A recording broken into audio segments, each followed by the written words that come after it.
during chaos and crisis, you have to increase the communication to your team, to your customers. And the number one thing I realize they need is hope.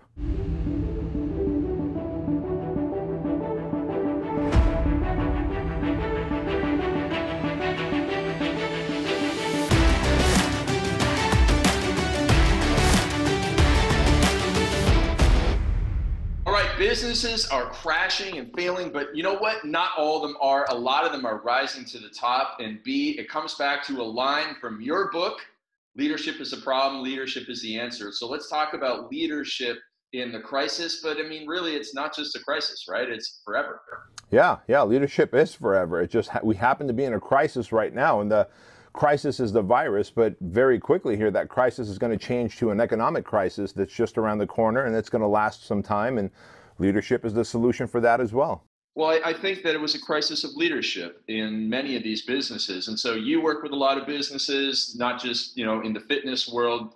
You coach a lot of people. I coach a lot of people. I want you to tell me, what are some of the big mistakes before we get into what works for leadership and what you've been doing, which is incredible. Yeah. But what are some of the big mistakes that so-called leaders have made?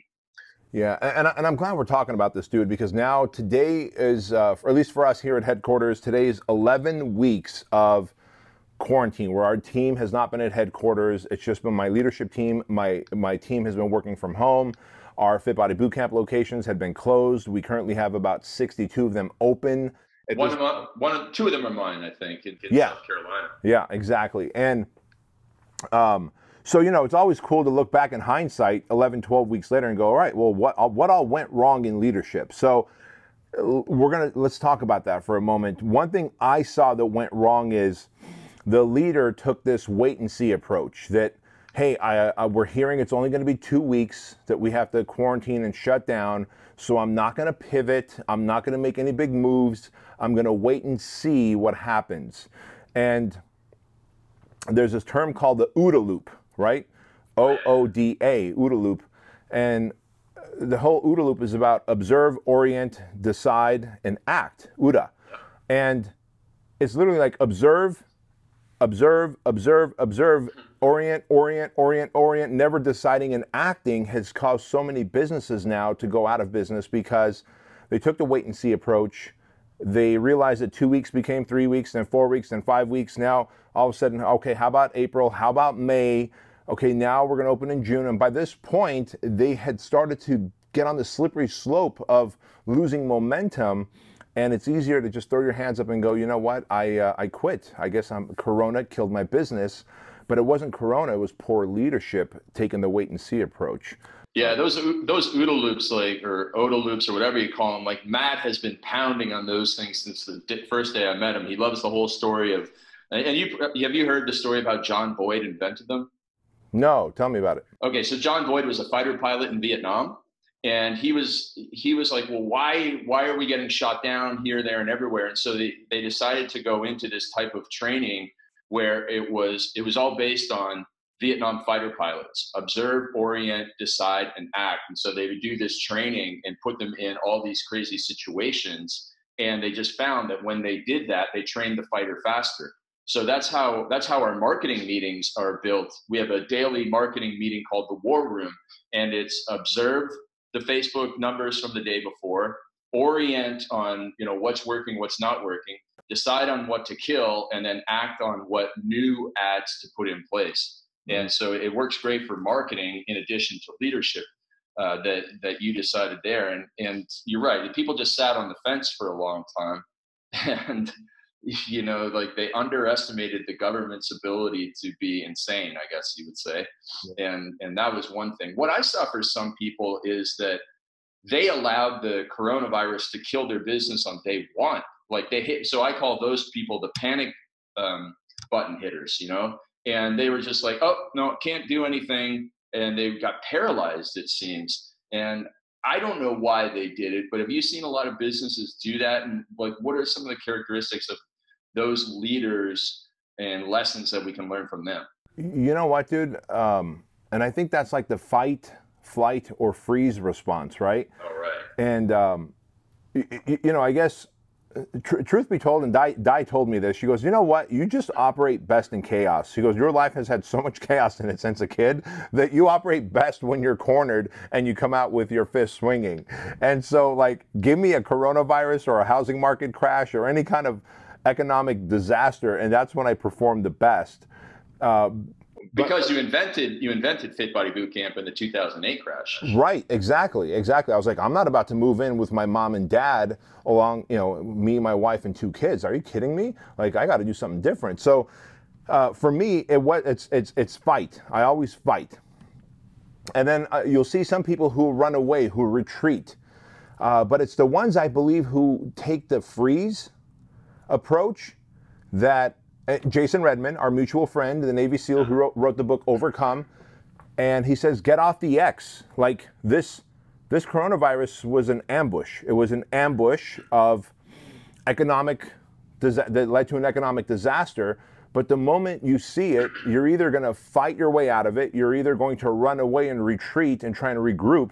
Like, I even commend the people who did retreat, because it's like, all right, you're running away to retreat. Let me figure out what happened. At least you're getting away from, or trying to get away from what's happening. But the people, right, like shutting down your business instead of being paralyzed. Like, okay, I'm going to shut it down, and instead of losing 500,000, I'll just lose 100,000, and right, I'll come back when it's safe. Exactly. I'll preserve my capital. I'll go through my checklist of money that's going out and see what I can cut out, etc. Like, I could respect that. If you don't want to fight, at least you did a flight. But the people that froze, I think were just, they maybe have a disposition of, I don't know if it's they had too much confidence in the government or victim mentality too. Like, oh man, this is not fair. But yeah, well, it's not fair to anybody, but everybody's dealing with it. And so if we're all going to have to deal with it, you may as well deal with it in the right way. Yeah. So that was unfortunate. Now, man, I have been tooting your horn and saying I've never seen a leader, dealing with this as well as you have. And so, you're showing up every single day. You're doing this, you're doing that, and it's almost like, I just want to tell a quick story. Like, remember when we drove back from Phoenix? And, we drove back from Phoenix to Southern California. It was from Joe Polish's mastermind. And yep, we were bored. So it was like, instead of waiting for a flight 10 hours later, let's drive home now. We got some pork rinds. And of course, I fell asleep because my superhuman power is falling asleep in cars. So I fell asleep. But then you listen to like your 19th Navy SEAL book. right, And it's almost like that encyclopedia of Navy SEAL books that you read were something that was so powerful for getting you prepared for this moment. It's almost like, man, how eerie is that you were just the right guy for the right situation right here. So walk us through what you've been doing that has allowed you to lead not only your team that is close, but allowed you to lead like guys like Daniel Woodrum. And I want to brag about him for a second. He's a Fit Body Bootcamp owner. He's my business partner. And that kid has become a great leader almost through osmosis from you. So walk us through, hear it from the source on what are the secrets to leadership, not only in crisis, not only in good times, but in all times. So, and before I do that, I'm gonna read a little email that we wrote to our team today. Every Friday, Diana will write a roundup. So you know that every Monday for the last 6 years, I write a Monday morning email to my team to motivate them and personally, professionally help them self-develop every Monday. And every Friday, Diana writes a roundup saying, this is what we did this week in business. Here's what you guys need to know. This way, communication is like, on point. But to that point, one other thing I noticed from many of my coaching clients, like one of my coaching clients whose business does $13 million a year, in this time, he laid off 7 people because he said, hey, what are you doing so that I can model it in my business? I said, 1, go through all your expenses and see what are all your expenses that you can cut out that are reoccurring. Like here at Fit Body Bootcamp, we cut out $11,000 a month in recurring expenses. And there were like wacky little pieces of software, like $49 a month that we weren't using anymore, or a tracking pixel that we were, but those things add up, right? And when the economy's thriving, but dude, 11 grand a month, that's like two regular employees that I can hire. And so, I had them do that. I had all my private coaching clients do that. And then I said, hey, now if you, in your particular position, look at who are essential to the business, to generating money versus essential to only keeping the money going, keeping those customers on board.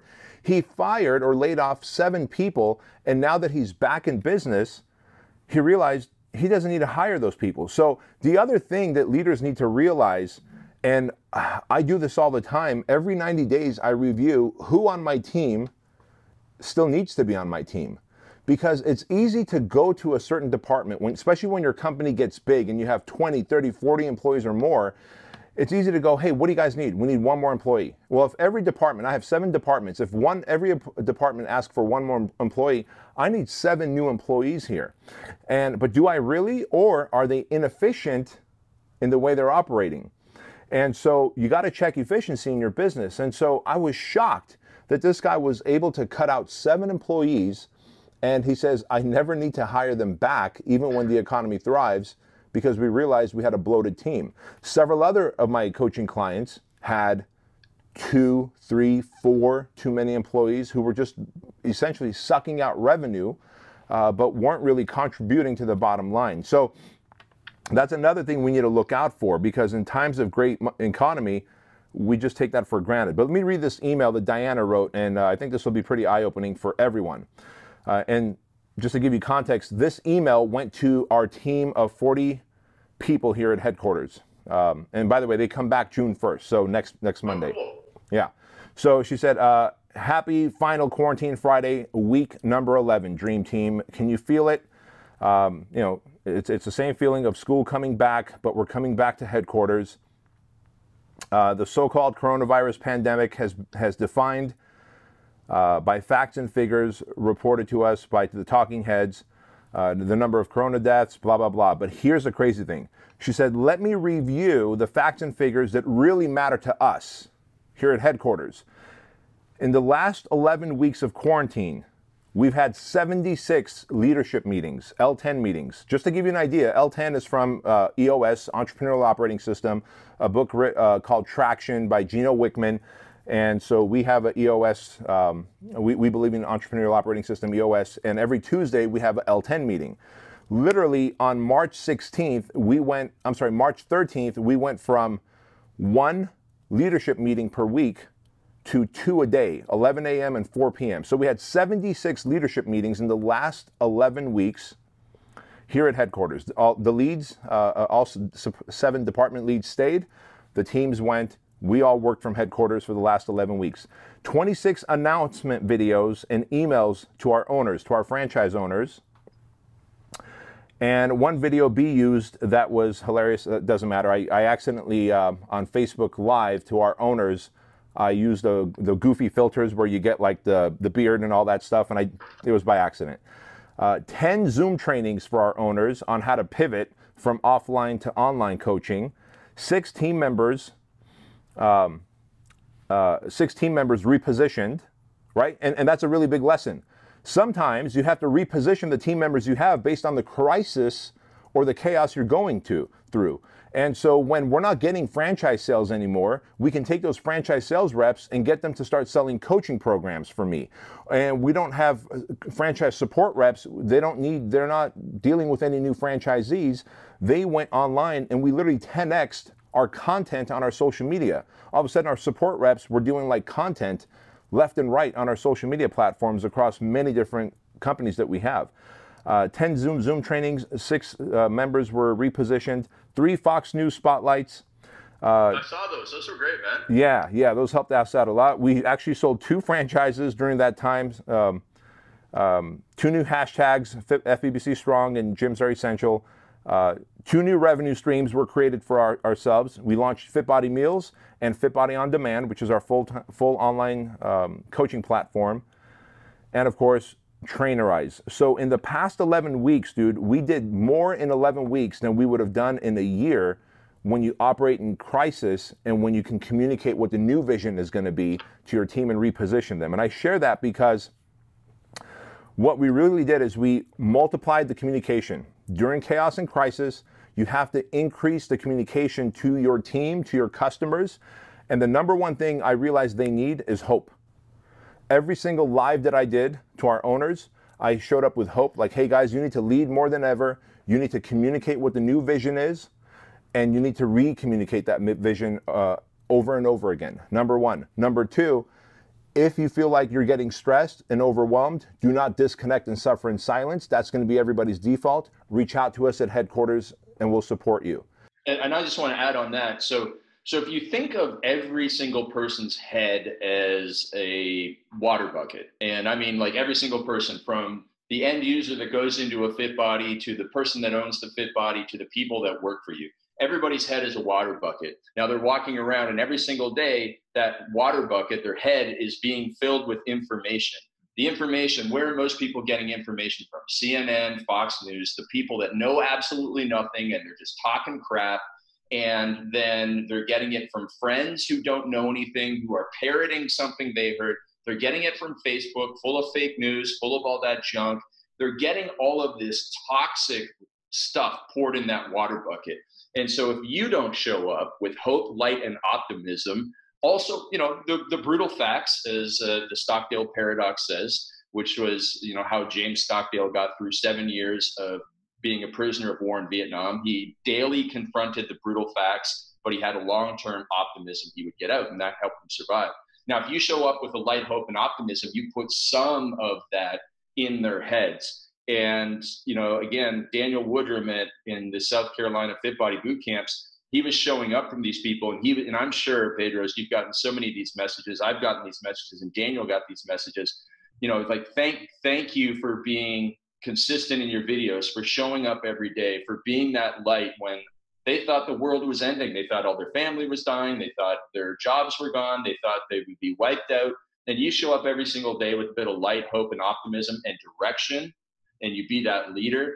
That was huge. And, you know, huge in the amount of content you put out, the fact that you were willing to go on Fox News and all that stuff. And then I would hear from some of these other fitness franchises, you know, that had their billing shut down, that, you know, where's the CEO, hasn't even communicated with the franchisees owners for weeks.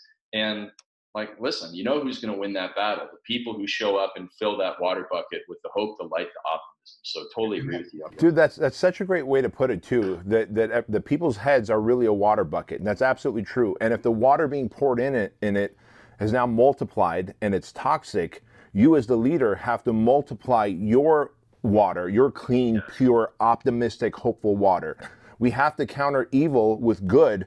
And the same, if they 10x it, we have to 10x it. And I think that's what everybody forgot to do as a leader. And it's easy to be a leader when the economy is great and everything's thriving and everything's fun. Listen, man, I had to do some lives where, like, moments before, I was just like, I'm like telling my wife, I'm like, hun, I'm just burnt out. I'm exhausted. I haven't slept well. My brain is constantly processing things. But soon as that camera goes live, I have to show up with hope, optimism, and direction. Because if I don't, then they're going to follow my lead. And unfortunately, many leaders did not communicate, did not show up with hope, did not show up with optimism and direction. And their people followed the lead, which was, I guess I should do nothing.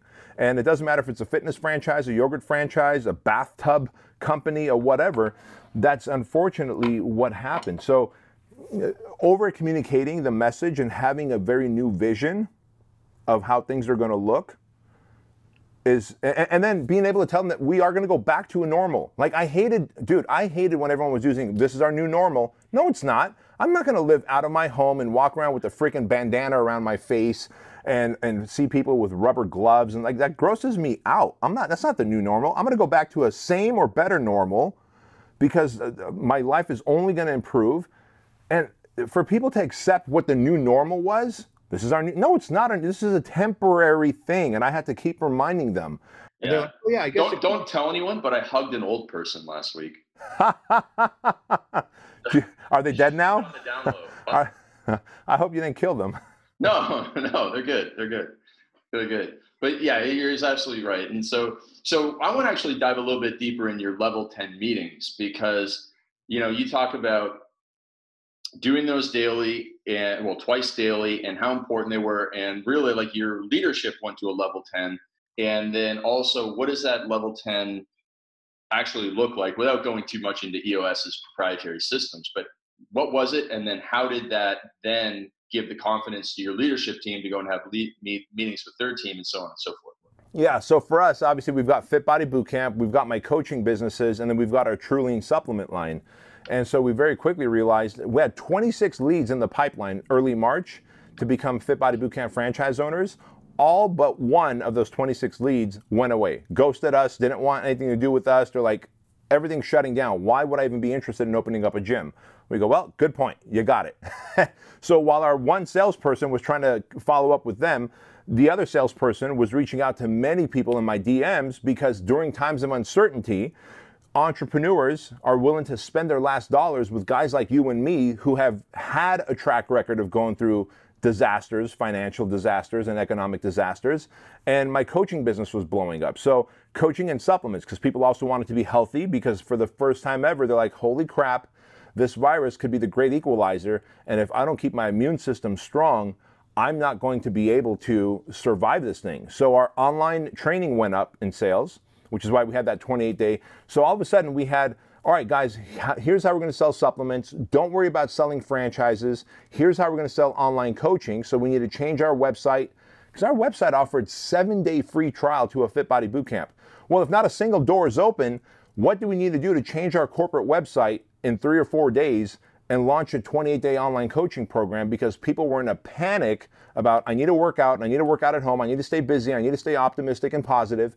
And so our leadership meetings, in EOS, as you probably know, there's these rocks. Everybody has their rocks that they need to do, and those rocks have a deadline. We put all the rocks aside, and we said for the next foreseeable future, until we go back to business as normal, and we defined that. What does business as normal look like? Locations are open, and our team is back at headquarters. Until then, what do we need to do to not only stay afloat, but keep making money? We identified what the revenue sources were: online coaching, supplements, and when I say online coaching, meaning fitness, supplement sales, and then business coaching, my business coaching. And we said, all right, we divided up the 7 leaders, and we said, just focus on those 3 revenue streams and nothing else. And we met twice a day, every day. And then on Mondays, Wednesdays, and Fridays, we would meet. I would do a live to our Fit Body Bootcamp franchise owners at 12 noon, right after our 11 a.m. meeting. So we would meet. We would say, all right, guys, here's what you're going to promote. We wrote the promotional emails for you. If you're willing to spend ad dollars, here's the ads for you and the campaigns and the pictures and the videos. And I would literally be the messenger of hope to them and direction. And that's literally what got us through this, where the entire 11 weeks now, we only lost 1 Fit Body Bootcamp location that said they're not going to reopen. Yeah, which is bananas. I really, honestly, when we met on week 3 of this whole thing happening, I estimated, I was like, guys, if we can keep it 10 to 15% location losses, like, I'll be happy. We lost 1. And it's because we literally identified the revenue sources for HQ, identified the revenue sources for our franchisees, and then we gave our franchisees. That's another big thing to do, is we made it done for you. Send out this video, send out this email. Here's the day and times you want to send it out. Because they went into paralysis by analysis, like, oh my God, I'm overwhelmed. You're asking me to pivot. You're asking me, I've got clients asking to freeze. What's the answer to that? So we had 2 of our leadership team just overcoming objections. Well, why do you want to cancel? Let's put your account on a freeze. Well, why do you want to freeze? Let's put you in the online coaching program, because you still want to stay active. You still want to stay connected. You want to boost your immune system. And so we literally had to not only overcome objections, because we knew that if our franchisees started to lose clients, they would come to us and say, hey, I don't want to pay my franchise royalties anymore. And that becomes the kiss of death for our brand. So it was a crazy time, but honestly, dude, systematically, if you can identify what the revenue sources are for you, and then for your clients, you could just focus in on that, but you do have to multiply the communication and the action. And then be well, yeah, okay. So here's the analogy. In an emergency room, people come in with multiple gunshots, or Jason Redman out in the field with guys with multiple wounds. Like, what are those? They simply are triaging. Okay, that guy's got a broken leg, or his leg's blown off. He's going to live for another 20 minutes. We got to, deal with this person, or, 7 bullet holes. You deal with the most important ones first. And so if people can operate in that place, like, that is intense, then a business owner can operate the way that you were, with surgical precision, to do that, right? Yeah, yeah. And you know what? That's a really good analogy. You think about you think about an emergency room. There's so many people coming in. Like, let's say a multi-car accident happens in some city, and that emergency room gets filled up. Now, 8 people just came in. Someone's got a broken leg. Someone's hemorrhaging blood. They're going to have to prioritize and execute. And that's such an important thing. And I think most oftentimes when we get into that fear, fight or flight or freeze mode, we stop prioritizing. We go into tunnel vision and like take that wide look and go, all right, broken leg. He's going to be hurting, but he's fine. The guys who's hemorrhaging blood, let's stop the blood loss and then go to the guy with the broken leg. So that was a really good analogy. I'm the king of analogies, buddy. Now I got a question for you. So water buckets and emergency rooms.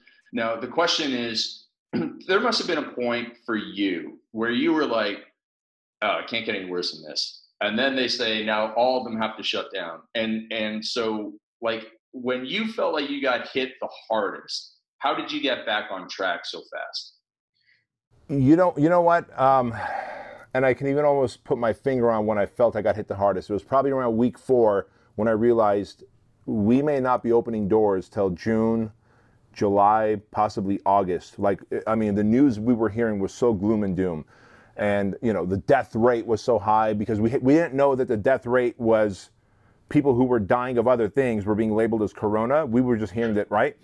And so I was like, holy crap.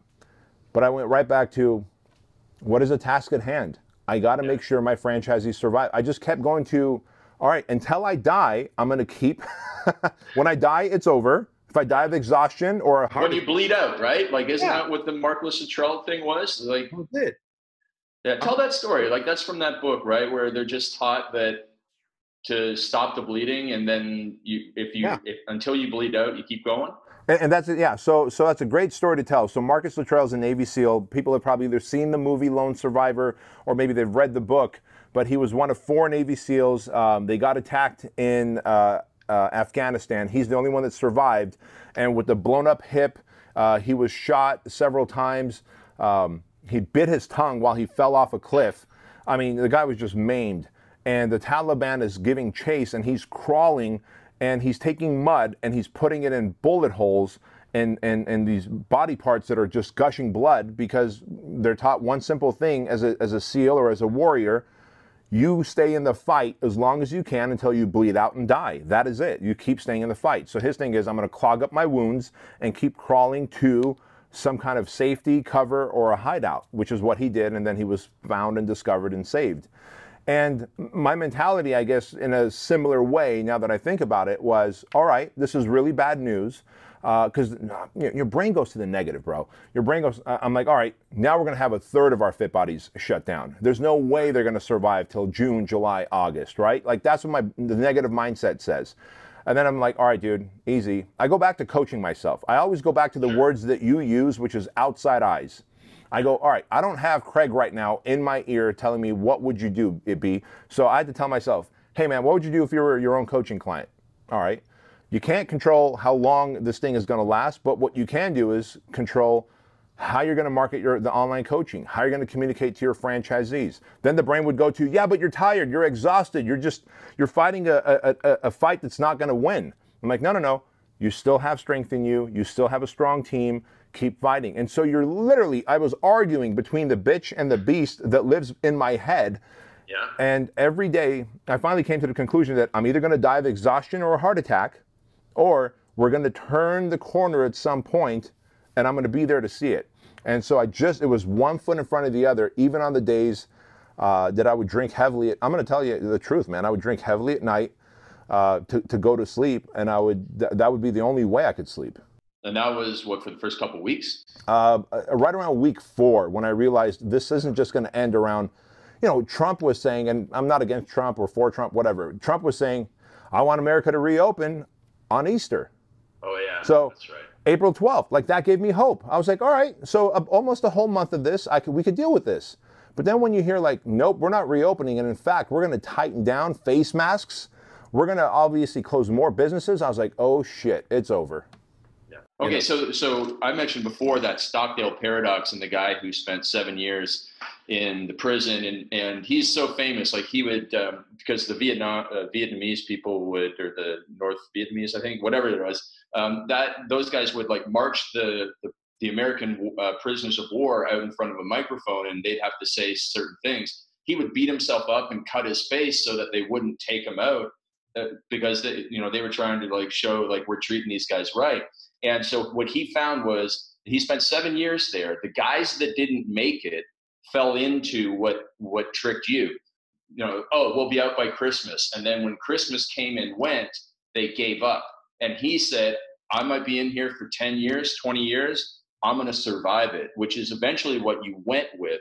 But when you had your hardest time, it was because you gave into, you weren't confronting the brutal facts, or you didn't think, you got optimistic in advance. And that's what he's found. And I've, it's a stoic approach to things. And I think that I've kind of been trained on that it's like, well, my question is simply, and I say this in good times to people too, well, what else are you going to do? Quit? Like, what, yeah, it sucks, but it's worse for somebody else out there and they aren't quitting. So what are you going to do? You're going to quit?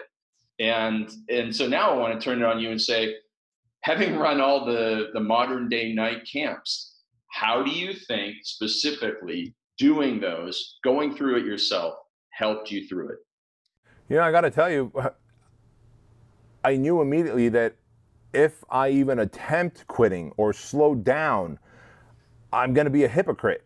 Like the leader of the project, of the Modern Day Night Project, slowing down, quitting, accepting that we may not last. And it's funny you say that, because once you do accept the brutal facts, and I should have downloaded all those videos. You know how when you make a Facebook Live video, it gives you the option to download those videos? Although they do live on our Fit Body Family Facebook group. But on one of them, I think it was around week 6, when I just accepted the fact, and I said, I got to share this with our owners. And the leadership team was kind of like, are you sure you want to share this message? I said, yeah. I said, guys, just imagine that we are never going to go back to our brick and mortars. Just imagine that we're never going to go back to your brick and mortars. Because I could just hear every Fit Body owner, they ask questions in the comment box there when I do it live. When do you think we're going to go back? So I can tell that they were waiting for that date. But I can also tell that when Easter came and went, my hopes were let down, just like you described. And so once I slapped myself around, I was like, all right, dude, just assume we're never going to reopen. Well, if I assume that, I've got to tell them that. But the leadership team was like, dude, if you tell them that, what if we have a mass exodus? I said, let's risk that. So the bottom line was, hey, team, assume that you're just not going to, just assume all locations burnt down, your building burnt down. Because what happens if the landlord doesn't pay his lease for the land? Then the bank's going to come and shackle all the doors. Even if the government says you can go to business, you can't at that point. You can't open your gym if the bank owns the property, right? And so I was like, assume that, and assume we're going full-time into online coaching. And that was the only way I can get that last 1/3 of our owners who were digging their heels in to commit to online coaching, by telling them, assume your business is burnt down, assume it's going to be locked up when you go back because your landlord wasn't paying their mortgage, and your only source of income is going to be online coaching. Can you be the best damn online coach in the world? And once they mentally committed to that, and I committed to that, online coaching blew up. And then a few weeks later, we started hearing that, the talk about these phases, phase 1, phase 2, phase 3 of opening. That is something else. This is going to make for a heck of a follow-up to Man Up in book format, sir. Oh my God, dude, bananas. Yeah. So my business is so different, right? Because I've got all these 600, 700 franchisees that I'm like business partners with. And so I've got to help influence them change their mind. Tell me how it affected your business. Tell our audience how it affected your business, dude. The way that I describe it is, remember that episode of Seinfeld where it's like everything is even Steven for Jerry? Yeah, I do. Yeah, that's essentially been me for the last little bit. Now, on the personal side of things, I've probably been more social during quarantine than normal, because every time I take my dog to the park, which is right beside my house, there's like 100 people just sitting in the park, not socially distancing because the weather's been good here. And they all want to talk to me and my dog. So I've had to talk to a lot of people. But in the business side of things, we had, at first there was a bunch of people that did the flight, I guess, response. And they were like, I got to cancel, I got to go on hold. And I'm like, okay, no problem. And so what we did is we then quickly offered different types of programs, lower level, different access levels. So we saved on that. And then we started to attract those people that you said reached out to you for coaching.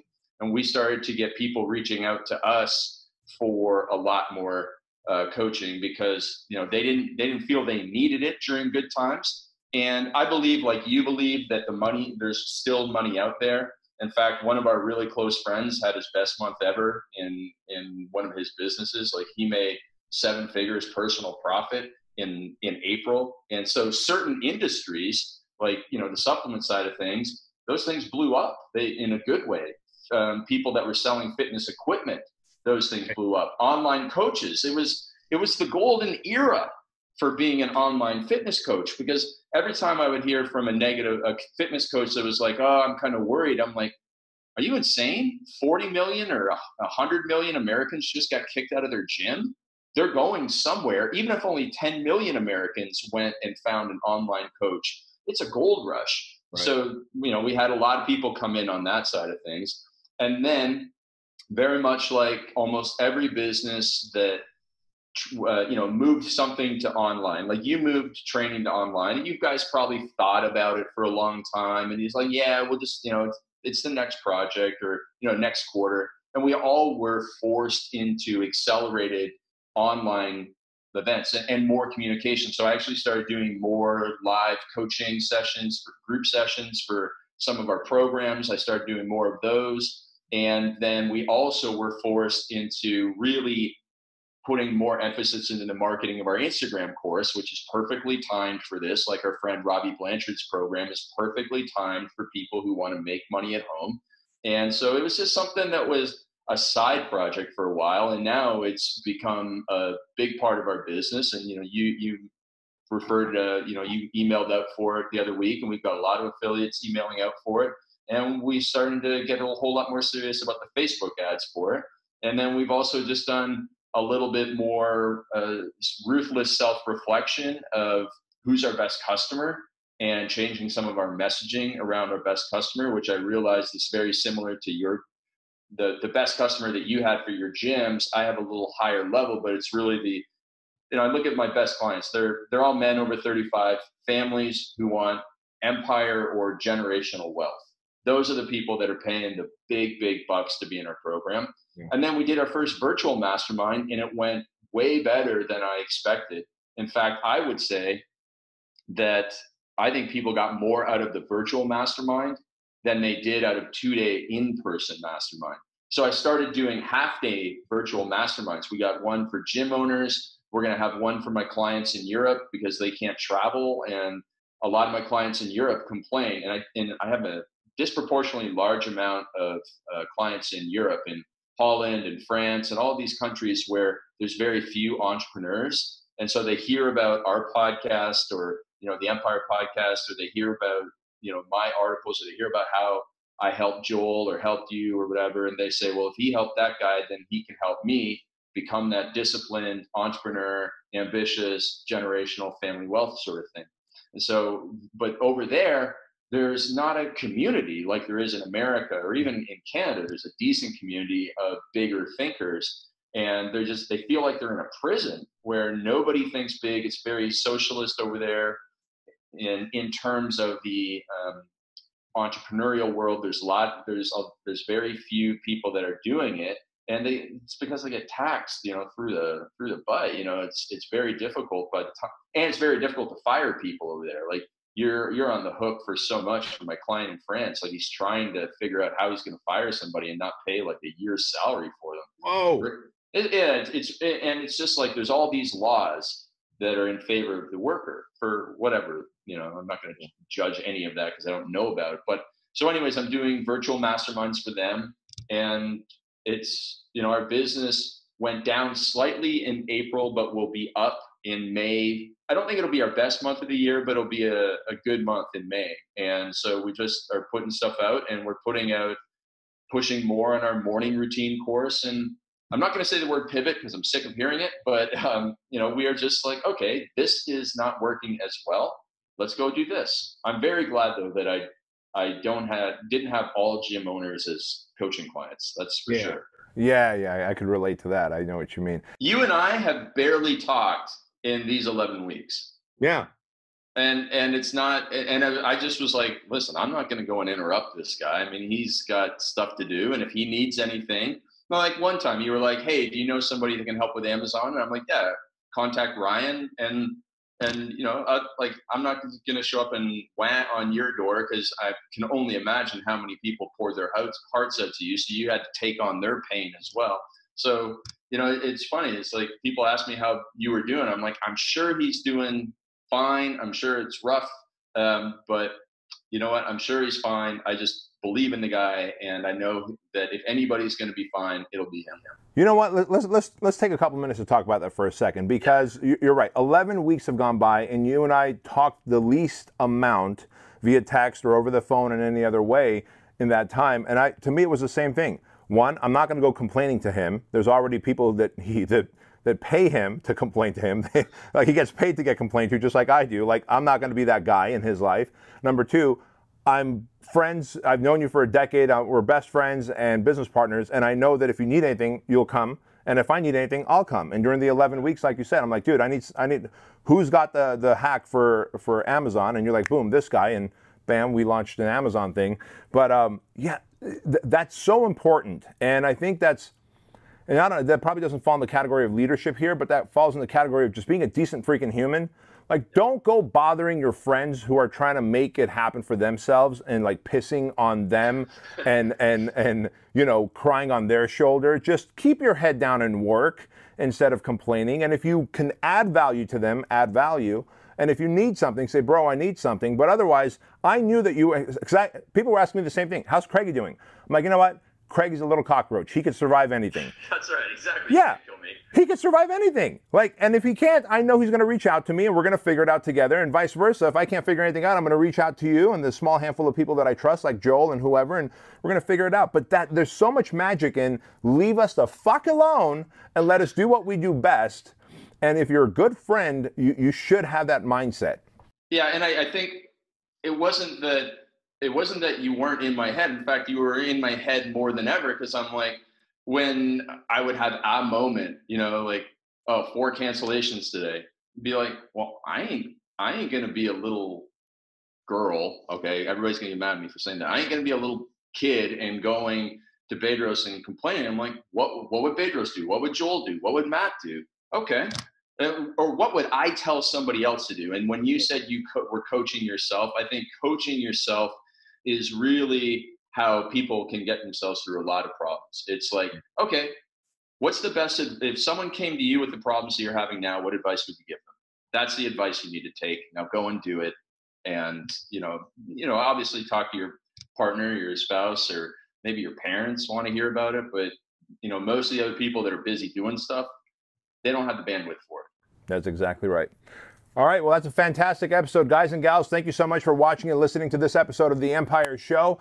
As always, if you like this episode, and we know you did, please give us a 5-star review on your favorite podcast platform. Leave a comment on those platforms as well, on YouTube as well. Take a screenshot, share it, tag myself and Craig. And as always, be sure to tell your mama. We'll see you later.